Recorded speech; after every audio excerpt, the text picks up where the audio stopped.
শুভ সকাল রুনিয়া। শুভ সকাল জুবাইর, এবং সেই সাথে শুভ সকাল আপনাদের সকলকে যারা দেশ এবং দেশের বাইরে থেকে এই মুহূর্তে যুক্ত হয়েছেন যমুনা টিভির প্রতিদিনের আয়োজন সকালের বাংলাদেশে। আমি রুনিয়া আছি, জুবাইর আপনাদের সাথে আছি, এবং আপনারা যারা আমাদের সাথে যুক্ত আছেন খুব করে প্রত্যাশা করছি সুন্দর একটা দিনে শুরু করছি। বছরের দ্বিতীয় দিনে আমরা দাঁড়িয়ে অনেকগুলো সম্ভাবনা আমাদের কাছে ধরা দিবে, অনেকগুলো বাস্তবতা আমাদের মাথায় রাখতে হবে। তবে যে বিষয়টি মাথায় রাখতে হবে, ঠান্ডা কিন্তু পড়ছে, মৃদু শৈত্যপ্রবাহ দেশের বিভিন্ন অঞ্চলে বয়ে যাচ্ছে। এই সময়টায় স্বাভাবিকভাবেই কিন্তু শ্বাসতন্ত্রজনিত জটিলতা আপনাকে পড়তে হবে। আর আমার আর রুনিয়ার মতো যাদের অ্যালার্জির সমস্যা আছে তাদের তো কথাই নেই। সাত সকালবেলা দেখবেন একটা নাক হয়তো বন্ধ হয়ে গেছে, কষ্ট করে শ্বাস নিতে হচ্ছে। এই বিষয়ে যাতে আপনাদের না পড়তে হয়, বিষয়টিও মাথায় রাখতে হবে। দিনের শুরুতে যেটা প্রতিদিন করি রুনিয়া, আমাদের টিউনার ছাড়াও হয় না, ভয়েস চেঞ্জ হয়ে যায়, একদম অটোমেটিক ভয়েস চেঞ্জ হয়ে যায়, ফিল্টারের প্রয়োজন হয় না। জানুয়ারির আজকে 2 তারিখ, তাই তো? আমরা দেখতে দেখতে কিন্তু জানুয়ারি মাসের শেষের দিকে হয়তো পা বাড়াবো, বছরের প্রথম একটা মাস চলে যাবে। তবে এবার সবচেয়ে কাঙ্ক্ষিত মাসের অতিবাহন হবে, কারণ আমরা খুব করে প্রত্যাশা করছি যে ভ্যাকসিনের অভিজ্ঞজনেরা যেহেতু বলছেন ডিসেম্বর চলে গেছে, জানুয়ারির শেষ নাগাদ এবং ফেব্রুয়ারির প্রথম দিকে এই ভ্যাকসিন আমাদের দেশে চলে আসবে। হ্যাঁ, আমাদের হাতে চলে আসবে। সেক্ষেত্রে কিন্তু খুব প্রত্যাশা এখন এই মাসটা কত জলদি শেষ হবে। যত তাড়াতাড়ি শেষ হবে তত স্বাভাবিকভাবেই আমরা একটা নিরাপদ জীবনের দিকে পা বাড়াবো, যেটা আমাদের জন্য এই মুহূর্তে সবচেয়ে বেশি কাঙ্ক্ষিত। কারণ নতুন যে স্ট্রেনের কথা বলছে কোভিড-19, সেই বাস্তবতা যদি আমরা মাথায় রাখি, ঝুঁকিতে তো অবশ্যই ঝুঁকিতে আমরা সবাই আছি। এবং আমার কাছে মনে হচ্ছে যেই নতুন, মানে আমরা যে নতুন সাধনের কথা বলছি, নিউ নর্মালের কথা বলছি, সেটাই হয়তো আমাদের জীবনের বাস্তবতা হয়ে দাঁড়াচ্ছে। এবং সংশয়টা সেখানেই রুনিয়া, তাতে ক্ষতি নেই। আমার মাস্ক পরতে হবে, আপত্তি নেই। আমার হাত জীবাণুমুক্ত রাখতে হবে, আপত্তি নেই। কিন্তু প্রতি মুহূর্তে যে ঝুঁকি এবং প্রতি মুহূর্তে যে টেনশন যদি আমার থাকে যে আরো নতুন কিছু আসছে কিনা, কিংবা আমি এক্সপোজড হচ্ছি কিনা, আমার জীবন ঝুঁকিতে পড়ছে কিনা, আমার দ্বারা আমার প্রিয়জনেরা ঝুঁকিতে পড়ছে কিনা, পারস্পরিক আলাপচারিতার উনি এখন ভয় লাগে যে আমি যার সাথে কথা বলছি সে কি একটা ইনকিউবেশন পিরিয়ডে আছে কিনা, তার কাছ থেকে আমি সংক্রমিত হতে পারি কিনা। এই যে প্রতি মুহূর্তে একটা মানসিক চাপ, প্রতি মুহূর্ত নিজের সাথে নিজের একটা দ্বন্দ্বের মধ্যে দিয়ে যাওয়া, একটা সংকটের ভয়ের মধ্যে দিয়ে যাওয়া, এই ভয় থেকে আসলে মুক্তি চাই। কিন্তু এই ভয়ের মাঝেও কিন্তু কিছু সম্ভাবনার গল্প থাকে, নিশ্চয়ই কিছু আশাবাদ থাকে। এবং আমরা যখন বলি যে হয় না, আমরা যখন কোনো একটা ভালো কাজ করি, যখন আসলে আমাদের ভালো কাজ কিন্তু আমাদের দেশকে রিপ্রেজেন্ট করে, তো বিশ্বের মানচিত্রে যখন বাংলাদেশের পতাকাটা জ্বলজ্বল করে জ্বলে ওঠে, তখনই মনে হয় যে আমরা সার্থক। নিশ্চয়ই। এবং এই জায়গায় এতটুকুই সংযোজন দেওয়ার আছে, বাংলাদেশকে বিভিন্ন প্রান্ত থেকে বিশ্বের অনেকেই চেষ্টা করছেন এক ধাপ এগিয়ে নিয়ে যাওয়ার। আপনারা যখন সামাজিক যোগাযোগ মাধ্যমে বহির্বিশ্বের কারো ইন্সপিরেশনাল কোট শেয়ার করেন, তখন খুব করে বলতে ইচ্ছা করে আমার দেশে এরকম প্রচুর ইন্সপিরেশনাল মানুষ আছেন যাদের একটি লাইন অনেকের জীবন বদলে দিতে পারে। এমনই একজন মানুষের সাথে পরিচয় করাবো। তবে এই পর্যায়ে একটা বিরতিতে যাচ্ছি আমরা, ফিরছি এখনই, সাথেই থাকুন।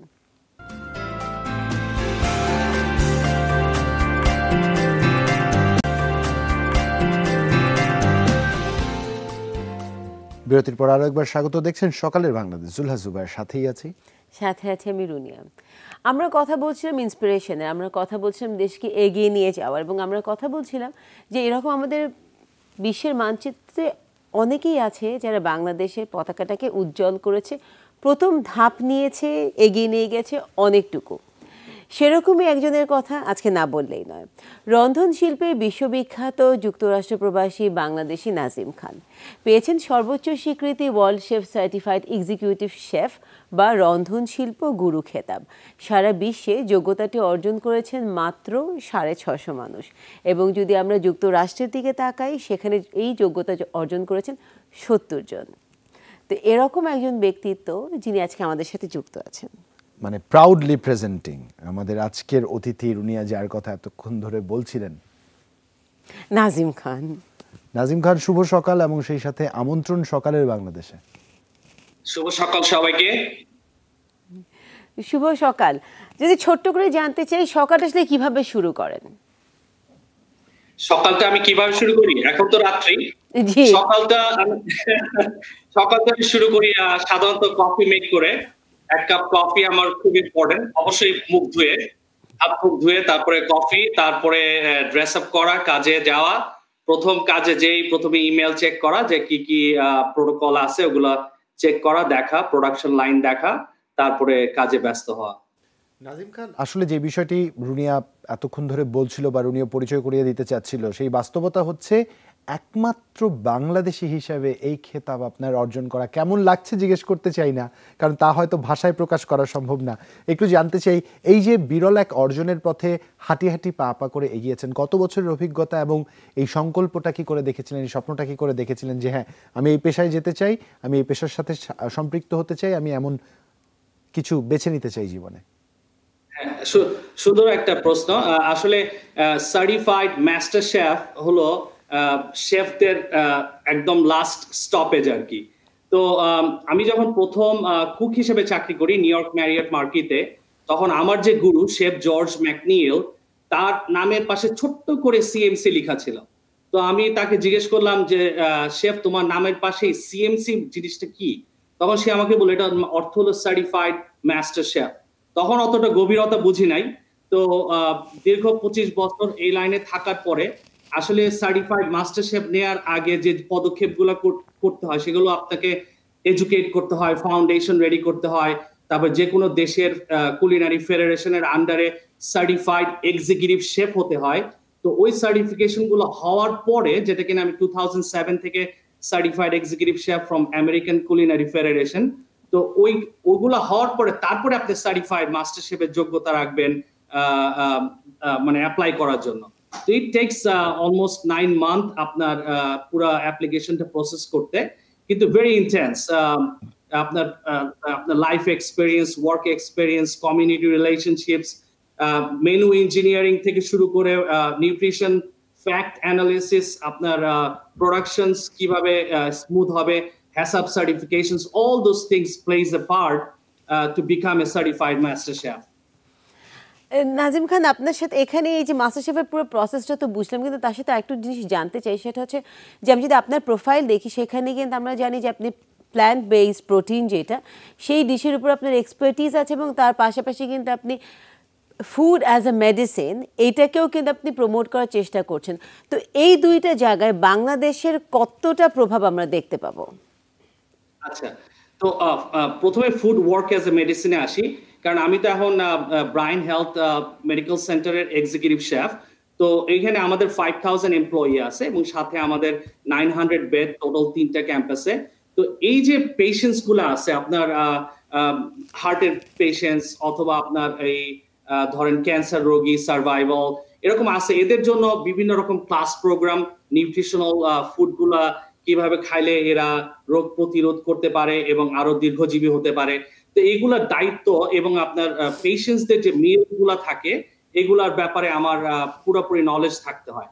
তো এখন আমি যেটাকে দেখছি যে আমরা সবাই এখন প্ল্যান্ট বেস প্রোটিনের দিকে খুব ঝুঁকছি, যে হ্যাঁ আমরা তো গরু মাংস ছাগল সবই খাইলাম, তো এখন সবাই সারা পৃথিবী এখন প্ল্যান্টের দিকে কিভাবে আপনার এই সাস্টেইনেবিলিটিটাকে কালেক্ট করা যায়, তো ওইদিকে আমরা মানে যাচ্ছি। তো এর মানে যে হ্যাঁ ইনস্টেড অফ লাইক মাছ মাংস গরু এগুলা না খেয়ে কিভাবে প্রোটিন, লেন্টল, লেগুমস, যেটাকে বলে blue zone living, blue zone living এর মেইন জিনিসটাই হলো যে কিভাবে আপনি হেলথি লাইফ লিড করতে পারেন। ওকিনাওয়া যেমন জাপানে একটা দেশ, যেখানে জায়গা যেখানে কিনা লোকজন 100 ইয়ার্স এর উপরে বাঁচে, কিন্তু ওদের বাঁচার মেইন কারণটাই হলো যে ওদের ডায়েট, ওরা কি কি ডায়েট ফলো করতেছে, ওটা ব্লু জোনের আন্ডারে থাকে। তো এই জন্য food work is a medicine, এটা আমার মাথায় ঢুকছে। এখন আমি এইটা নিয়ে কাজ করি এবং চেষ্টা করি কিভাবে আমার পেশেন্টস, ফ্যামিলি এবং সাথে আমার যে যারা এমপ্লয়ি আছে তাদেরকে গুড নিউট্রিশন দেওয়া যায়। আর আপনার আরেকটা প্রশ্ন ছিল, সরি আমি এটা মিস করছি, এটা কি ছিল? আরেকটা ছিল এই যখন আমরা প্ল্যান্ট বেসড প্রোটিনের কথা বলছি, আপনারা যখন ডিশগুলো সাজাচ্ছেন সেখানে আসলে বাংলাদেশের প্রতিচ্ছবি কতটা হয়, যে আমাদের লোকাল কোনো ডিশ সেখানে আছে কিনা যেটাকে আপনি আপনার মতন করে তৈরি করেছেন? আচ্ছা, তো এখন যেমন আমরা দেশে কোফতা খাই, রাইট, বিভিন্ন রকম মাংস, মিটের কোফতা বা চপ, কিন্তু এইটাই যদি আপনি সেম ফ্লেভার প্রোফাইল মেইনটেইন করে বিভিন্ন রকমের লেন্টল, বিন, আপনার কিডনি বিন, তারপরে বিভিন্ন রকম ডাল মিশিয়ে যদি আপনি করেন এবং মাশরুম যদি ওটার সাথে যায়, তাহলে এটা প্ল্যান্ট বেসড কোফতা হয়ে গেল। কোফতা শব্দটার অর্থই যে একটা প্রোটিন বাইন্ডিং বল অথবা প্যারিস। তো এটা আপনি ইনস্টেড অফ মিট আপনি সাবস্টিটিউট প্রোটিন করলেন, যেটা কিনা আপনার লেন্টল। যেমন আমরা আগে ছোটবেলায় শুনতাম যে ডাল নাকি গরিবের মাংস, তো তার মানে ডালের মধ্যে প্রোটিন আছে যেটা আমরা মিট এবং মাংস অন্যান্য জায়গা থেকে পাচ্ছি। নাজিম খান, খুব স্বাভাবিকভাবে একটা বিষয় জানতে আমি আগ্রহী, তা হচ্ছে পেশাগতভাবে আচ্ছা। যে কোনো কিছু বেছে নেওয়ার সুযোগ ছিল, প্রতিটা ইন্ডিভিজুয়ালের টেস্ট বার ডিফারেন্ট, প্রত্যেকটা মানুষকে টেস্ট ওয়াইজ স্যাটিসফাই করতে পারাটা বিশ্বের মধ্যে অন্যতম দুঃসাহসিক একটি কাজ। এই কাজটাকে পেশা হিসেবে বেছে নেওয়ার ঝোঁক আসলে কেন আসলো, বা কেন আপনি এই স্বপ্ন দেখলেন যে আমি না শেফ হতে চাই? You could have been something else, life would have been very easy, 24/7 on your toes হয়তো থাকতে হতো না। প্রতিটা ইন্ডিভিজুয়ালের টেস্ট বারকে সার্ভ করে টেস্ট বারকে হ্যাপি করাটা ইজ নেক্সট টু ইম্পসিবল একটি কাজ। হ্যাঁ, আসলে ছোট্ট করে বলে এই টেস্ট বারটা, যেমন আমরা ছোটবেলা শিখছি টক, ঝাল, মিষ্টি এবং তিতা বা তেতো, এই চারটা আমাদের টেস্ট বার আমরা জানতাম। তো এখন যেটা নতুন করে টেস্ট বারে অ্যাড হয়েছে ওটাকে বলে উমামি। একটা Russian chemist, sorry Japanese chemist, সেই প্রথম নাম্বার 5 এলিমেন্টটা তৈরি করছে, মানে ফিগার আউট করছে, সেটা হলো উমামি। যেমন ধরেন সেভরি, মিট, মাংস, এগুলোর জন্য আলাদা আমাদের টেস্ট বার আছে। এনিওয়ে, এখন হলো 5 এলিমেন্টস টেস্ট বারে। তো আমি কেন এই প্রফেশনে আসলাম, এটা আমাকে অনেকেই প্রশ্ন করে, ইনক্লুডিং আমেরিকান আমার ফ্রেন্ড, কলিগস, এরাও প্রশ্ন করে। কারণ ইউজুয়ালি আমরা বাংলাদেশি অথবা আমাদের সাবকন্টিনেন্টের মোস্ট অফ দ্য লোক ডাক্তার, ইঞ্জিনিয়ার, আইটি প্রফেশনের দিকে ঝুঁকে। আর আমি আসলে আমেরিকায় আসছিলাম স্টুডেন্ট ভিসায়, জর্জিয়া কলেজে আপনার বিজনেস পড়ার জন্য। কিন্তু লাইফ ওয়াজ কালারফুল এবং ওগুলা পরে আর পড়াশোনা হয় না, পড়াশোনা না আসলে খুব একটা ভালো লাগেও নাই। তো আমি যখন একটা জাপানিজ রেস্টুরেন্টে কাজ করতে যাই, তখন এখানকার বড় অ্যাক্টর অ্যালেক বলদিন, সে ওই রেস্টুরেন্টে ঢুকে যে ওনার ছিল তোরাসান, তাকে একদম বো করে বলতেছে, তোরাসান গুড মর্নিং। আমি বললাম যে আচ্ছা, এত বড় একটা অ্যাক্টর, এই একটা সামান্য শেফকে সে বলতেছে গুড মর্নিংটা, বলতেছে কত রেসপেক্টের সাথে। তখন থেকে আমার কাইন্ড অফ ইন্সপিরেশনটা শুরু হলো। আর যেহেতু আমি পুরান ঢাকার ছেলে, তো আমার রসনা বিলাসের লেভেলটা একটু হাই অন্যান্যদের চাইতে। তো ওই কারণেও আমার খাওয়া দাওয়া এগুলোর প্রতি খুব মানে ঝোঁক ছিল বেশি। তখন আমি মনে করলাম আচ্ছা ঠিক আছে, আমিও এই প্রফেশনটা পাইছি। এবং যখন আমি নিউ ইয়র্ক ম্যারিয়ট মার্কেটে আসলাম কাজ করতে, ম্যানহাটনের বিগেস্ট ম্যারিয়ট হোটেল, ওইখানে আমি দেখলাম যে আমার যে শেফ ছিল, সে যখন ডাইনিং হলে হাঁটতো বা একটা টেবিলে সে স্টপ করলে, তখন দেখতাম আমেরিকান, সে যত বয়স্ক লোকই হোক বা মহিলাই হোক, সে দাঁড়ায় তাকে শেফ হাউ আর ইউ, ওরা খুব প্রাউড ফিল করতো যে শেফ ওদের টেবিলে এসে জিজ্ঞেস করতেছে যে খাবারটা কিরকম। তো এই জিনিসটা আমাকে খুব অ্যাট্রাক্ট করছে যে হ্যাঁ, I wanted to be respected like them, এবং I wanted to be knowledgeable about the food. তো এরপরে থেকে আমার ইন্সপিরেশন গ্রো করছে এবং এখন পর্যন্ত স্টিল স্টাডি করি, স্টিল জানার আগ্রহ বিভিন্ন দেশের খাবার, কারণ খাবারের ইতিহাস বলে শেষ করা যাবে না। সারা পৃথিবী অনেক রকম খাবারের চাহিদা, presentations, look, everything is there. Nazim খান, আমরা বাঙালিরা হয় না রসনা বিলাসী, আমরা খেতে ভালোবাসি, কিন্তু যখন আমরা আমাদের এই যে রন্ধন শিল্পটাকে যখন প্রফেশন হিসেবে নেই, আপনি যে সম্মানটা শেফদের দেখেন আমেরিকাতে আছে এবং ইউরোপে আছে, সেটা কিন্তু বাংলাদেশে নেই। এই কারণটা কি, আমাদের মধ্যে এই কালচারটা কেন এখনো ডেভেলপ করেনি যে একটা শেফ আসলে অনেক রেসপেক্টেড ব্যক্তি এবং তার পাশাপাশি এটা অনেকই হাইলি চ্যালেঞ্জিং অ্যান্ড ডিমান্ডিং একটা প্রফেশন? এই গ্যাপটা কোথা থেকে হচ্ছে? আচ্ছা, এই গ্যাপটা আসলে একটু এডুকেশনের ব্যাপার। এবং আরেকটা জিনিস আমি বলতে চাই যে এই যে শেফ শব্দটা মানে লিডার, মানে একটা কিচেনের সে টপ র্যাঙ্কিং অবস্থায় থাকে। তো এটা যখন শেফ অগাস্টা এসকাফিয়ার, মানে আপনার থেকে ফ্রান্সে থেকে, সে আসলে ফ্রান্সের আর্মিতে চাকরি করতো। সে বলে আর্মিদের এরকম ব্রিগেড সিস্টেম আছে, আমাদের কেন ব্রিগেড সিস্টেম নাই? তখন সেই যে শেফ, সু শেফ, এক্সিকিউটিভ শেফ, শেফ দি পার্টি, এগুলো সে তৈরি করছে। তো এখন আমাদের দেশে যে রেসপেক্টের ব্যাপারটা এখনো কেন ডেভেলপ হয় না? আসলে হচ্ছে, আমাদের বিভিন্ন টিভি শো তো আমি দেখি যে হ্যাঁ, বেশ শেফ বিভিন্ন রকম কম্পিট হয়, কিন্তু আসলে শেফদেরকে নিজেদের একটা ক্যারেক্টার ক্রিয়েট করতে হয়। এই ক্যারেক্টার ক্রিয়েটের জন্য যে জিনিসগুলো দরকার হয়, ফার্স্ট অফ অল আপনার নলেজের কোনো বিকল্প নাই। আপনি ডাক্তার, ইঞ্জিনিয়ার যেটাই হন, সেটার পিছনে যে নলেজ গুলা কাজ করে, এই নলেজ গুলার আপনার ফাউন্ডেশন থেকে জানতে হবে। যখন আপনি ফাউন্ডেশন থেকে জানবেন, তখন আপনি অটোমেটিকলি এই কথাগুলো বলতে পারবেন যে হ্যাঁ, একটা ফুড, একটা হার্ব নিলাম, একটা ধনে পাতা নিলাম, একটা ধনে পাতার যে ইতিহাস, কোথা থেকে আসলো, কোন দেশ থেকে আসলো, কি উপকারিতা, এটা ন্যাচারাল অয়েলটা কিরকম ফ্লেভার প্রোফাইল মেনটেন করে, এই যে সবকিছু জানার আগ্রহ, এবং জানা, তখন এই বিষয়ে কথা বলতে পারাটার মধ্যে কিন্তু একটা পাওয়ারফুল থট প্রসেস আছে। তখন যে শুনবে সে অটোমেটিকলি আপনারা রেসপেক্ট করবে যে হ্যাঁ, এ তো নলেজেবল। এই নলেজেবল ফ্যাক্টরটা আসলে আমাদের সব শেফদের একটু গ্যাদার করা দরকার। আর বিশেষত ইন্টারন্যাশনাল কুজিন, এখন সারা দেশ সারা বিদেশ সবাই মাল্টি ন্যাশনাল কালচার সব দেশেই আছে। তো এই যে প্রফেশনটা একটা নোবেল প্রফেশন, কারণ food makes people happy, right? আপনি যখন hungry, I am sure that আপনি cranky at the same time, মন খুব খারাপ থাকে, মেজাজ খারাপ থাকে, তো ফুড কিন্তু আপনাকে হ্যাপি করে দিচ্ছে। তো এই প্রফেশনটাতে যারা আসবে তাদেরকে ওই ফাউন্ডেশন সহ এবং থট প্রসেস সহ যে হ্যাঁ, আমি একজন ভালো শেফ হতে চাই, ভালো এডুকেটেড পারসন হতে চাই এবং এই প্রফেশনটাকে দাম দিতে চাই, দাম দিতে শিখবো এবং লোকজনকে শেখাবো। নাজিম খান, এখানে একটু আসলে প্রসঙ্গটা ভিন্ন দিকে নিয়ে যেতে চাই। আসলে যে বিষয়টা এই মুহূর্তে আমি আগ্রহী জানতে, একজন মাস্টার শেফের কথা শুনছিলাম যিনি হয়তো হাজার হাজার মানুষের টেস্ট বার্ডকে সার্ভ করছেন, তিনি যখন তার ঘরে, তখন চিত্রটা কি দাঁড়ায়? ঘরের মাস্টার শেফকে কিংবা ঘরের যারা টেস্টার আছেন তারা কি মাস্টার শেফ সার্টিফিকেশন আপনাকে দিয়েছেন কিনা এখনো? এটা আসলে একটা সুন্দর প্রশ্ন। আসলে এই প্রশ্নটার উত্তর হলো আমি স্টিলে ভেতো বাঙালি, মানে ভাত না খেলে ঘুম আসে না রাত্রেবেলা। তো আমার wife is a good cook, Shampa খুব ভালো রান্না করে। তো আসলে ঘরে আমি রান্না করি না, কারণ হলো কিচেনটা একটু ছোট, যেহেতু এত বড় বড় কিচেনে কাজ করছি এবং করি, তো কিচেনটা খুব আমার জন্য টাইট মনে হয়, তো এই কারণে খুব একটা রান্না হয় না। তবে আমার ছেলে ম্যাক এন্ড চিজ বা পাস্তা ডিশ এগুলো পছন্দ করে। তো আমি যখন বিদেশি রান্নার ব্যাপারটা আসে, তখন আমার ওয়াইফ অথবা আমার ছেলে রিকোয়েস্ট করে যে ড্যাড এই জিনিসটা বানাও অথবা তুমি এই জিনিসটা করো, তখন আমি এটা করি। তখন ওরা ভালোই সার্টিফিকেট দেয়, ওরা তো দেখি প্লেটটা ক্লিন করে ফেলে, so that means food taste good. Lovely, lovely. আর একটা জিনিস আমরা রুডিয়া শিখলাম, if Shampa bhabi was given a big kitchen, she also could have become a master chef. Nazim, আপনাকে অসংখ্য ধন্যবাদ আমাদের সাথে এসে আজ যুক্ত হয়ে আপনার এক্সপেরিয়েন্স শেয়ার করবার জন্য। It's an achievement for us to as Bangladeshi. একই সাথে বলতে চাই, এটা আমার জন্য নিঃসন্দেহে একটা গর্বের বিষয় যে আমি এরকম একজন মাস্টার শেফের সামনে বসে কথা বলছি, মাস্টার শেফের সাথে কথা বলছি এবং তাকে পুরো জাতির সামনে ভিন্নভাবে উপস্থাপন করার চেষ্টা করেছি এবং দুঃসাহস করেছি। কৃতজ্ঞতা আমাদের সময় দেওয়ার জন্য। অসংখ্য ধন্যবাদ।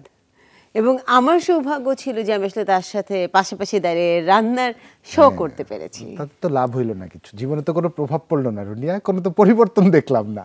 কেউ তো কোনোদিন রান্না করে বড় কিচেন, আমাদের লাইফ কিচেনের সেটটা অনেক বড়, আমার লাইফ কিচেনের কিচেনটা অনেক বড়। এখন আমি জানি ও খালি এখন আমাকে বলবে যে কবে রান্না করে খাওয়াচ্ছি। দেখে শিখলাম। বিরতি, দর্শক এই মুহূর্তে ছোট একটা বিরতি নিচ্ছি, বিরতির ফাঁকে আসলে ওকে আমি রান্না করে খাইয়ে দিচ্ছি। ফিরছি এক্ষুনি, সাথেই থাকুন।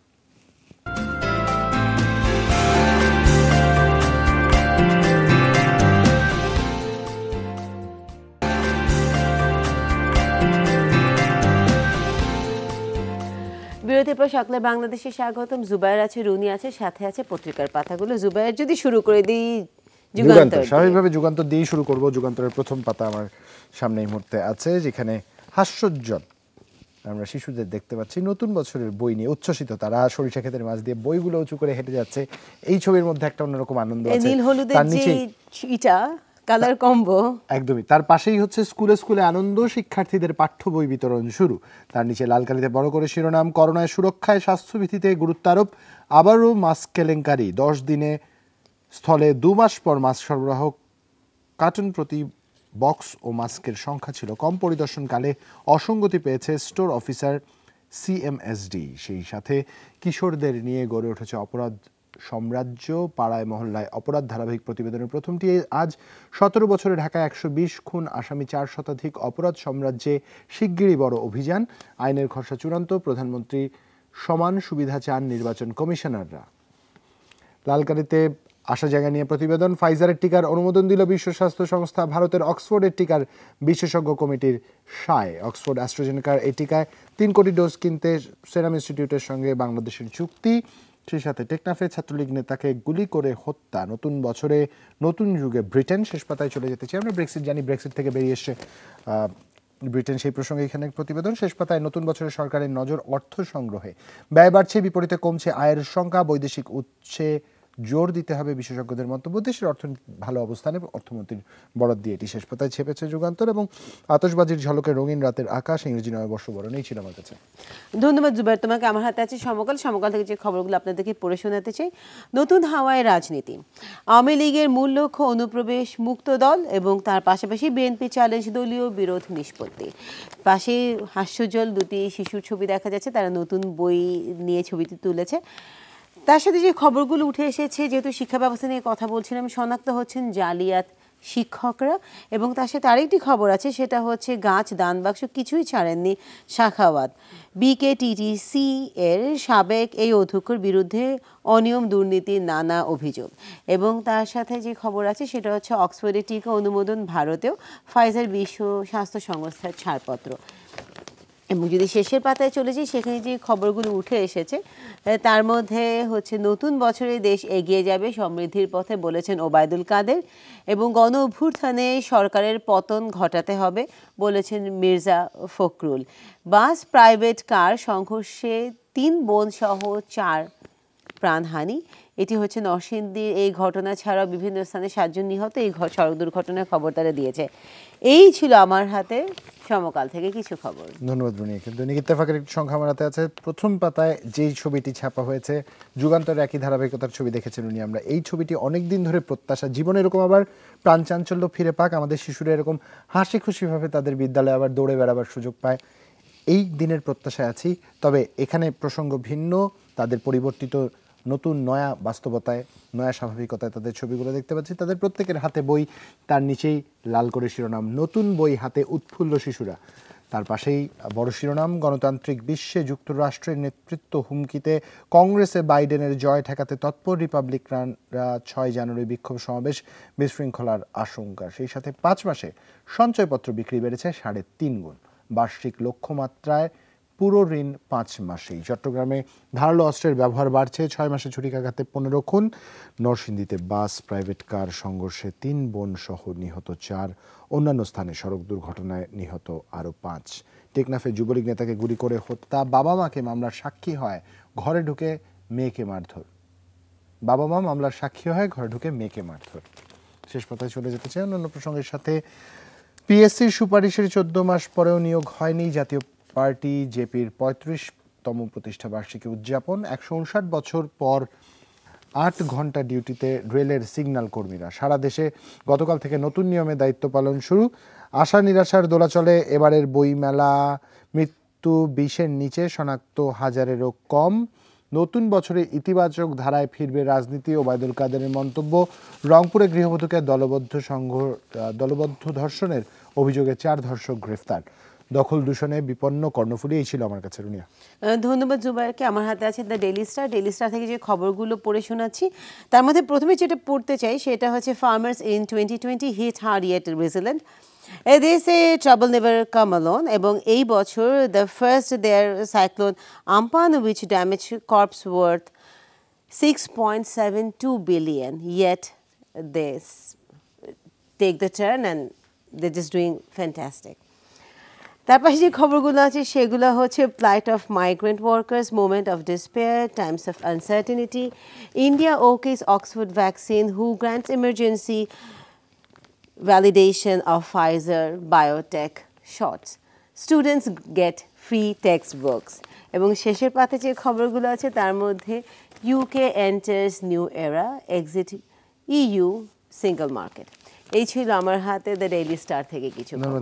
জনসংখ্যার একটি সংখ্যা হাতে আছে। স্বাভাবিকভাবেই প্রথম পাতায় যে প্রতিবেদন থাকার কথা তার চেয়ে একটু ব্যতিক্রম। লাল কালিতে বড় করে শিরোনাম স্বস্তি থাকবে নিত্যপণ্যে, রমজানে জিনিসপত্রের দাম স্বাভাবিক রাখতে আগাম প্রস্তুতি, যেটা আমাদের জন্য এই মুহূর্তে সবচেয়ে বেশি স্বস্তিদায়ক। আর শিরোনাম পড়তে চাই না জনকণ্ঠ থেকে, আমার মনে হয় এই একটা শিরোনামই আমাদের জন্য যথেষ্ট, যে একটা রমজানের জন্য আগে থেকে আমরা প্রস্তুতি নিচ্ছি।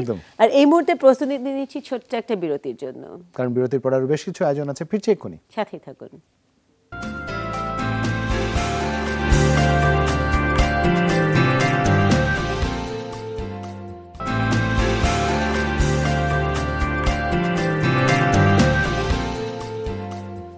বিরতির পর সকালের বাংলাদেশ আপনাদের সবাইকে স্বাগত। রুনিয়া আছে এবং জুবাইরও আছে, কিন্তু ওয়েদার স্টুডিওতে। চলে যাচ্ছি জুবাইরের কাছে, জেনে নিব ওয়েদারের আপডেটগুলো।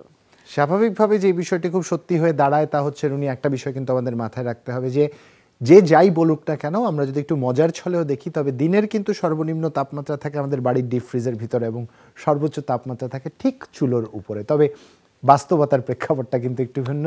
উপমহাদেশীয় উচ্চচাপ বলয়ের বর্ধিতাংশ পশ্চিমবঙ্গ ও তৎসংলগ্ন এলাকায় অবস্থান করছে। মৌসুমের স্বাভাবিক লঘুচাপ দক্ষিণ বঙ্গোপসাগরে অবস্থান করছে, যার ফলে সারা দেশের আবহাওয়া শুষ্ক থাকবার একটা সম্ভাবনা রয়েছে। মধ্যরাত থেকে সকাল পর্যন্ত দেশের নদী অববাহিকার কোথাও কোথাও মাঝারি থেকে ঘন কুয়াশা এবং দেশের অন্যত্র কোথাও কোথাও হালকা থেকে মাঝারি ধরনের কুয়াশার উপস্থিতি দেখা পাওয়া যেতে পারে।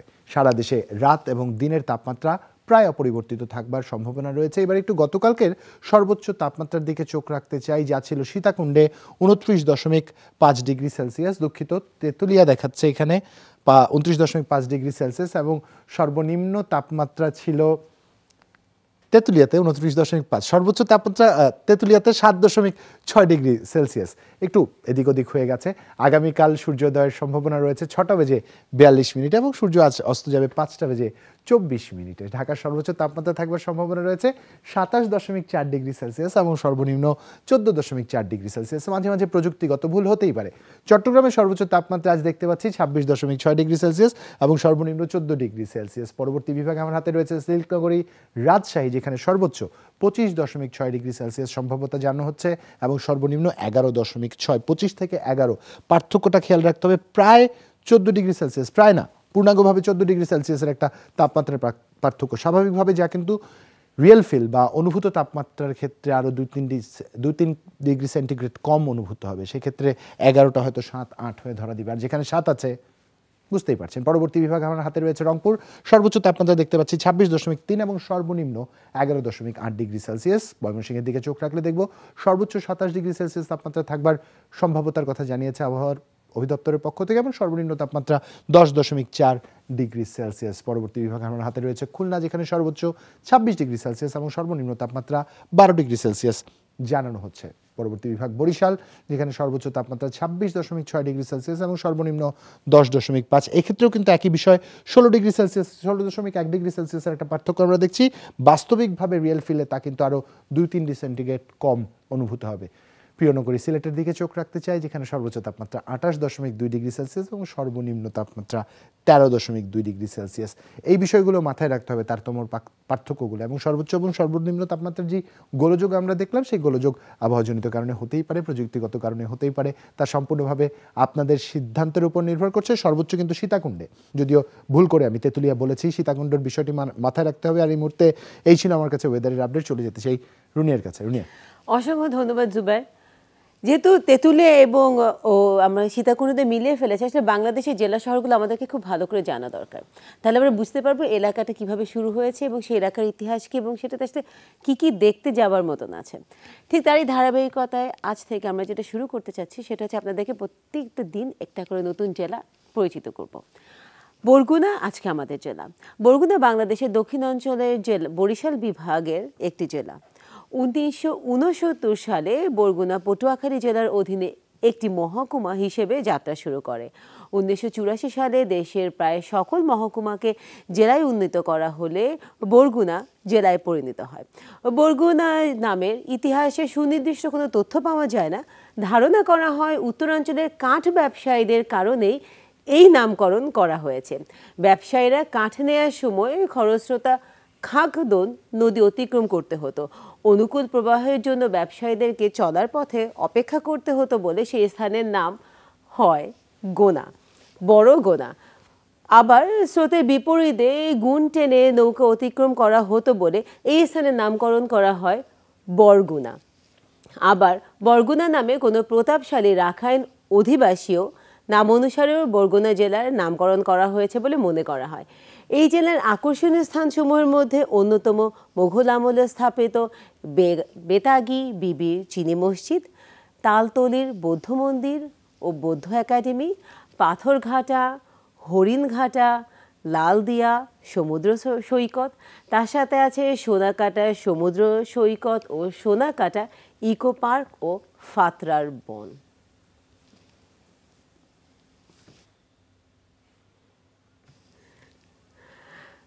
তো মোটামুটি বরগুনা সম্পর্কে আসলে কিন্তু আমাদের জানা হয়ে গেছে। শিখলাম আমরা যেতে সময় বেশি লাগতো তাই হচ্ছে সময় গুনতে হতো বরগুনা এবং গুণ টেনে ফেরত আসতে হতো তাই বরগুনা। আবার হতে পারে কোনো অধিপতির নাম অনুসারে হয়েছে। এরকম বাংলাদেশের প্রত্যেকটি অঞ্চল প্রত্যেকটি জায়গা কিন্তু কোনো না কোনোভাবে বিশেষ, সেই বিশেষত্ব আপনাদের সামনে উপস্থাপন করবার চেষ্টা করব। তবে আজ এই পর্যন্তই, বিদায় নিচ্ছি এখানে। সুন্দর একটি দিন কাটাবেন প্রত্যেকে, এটাই প্রত্যাশা। শুভ সকাল। শুভ সকাল।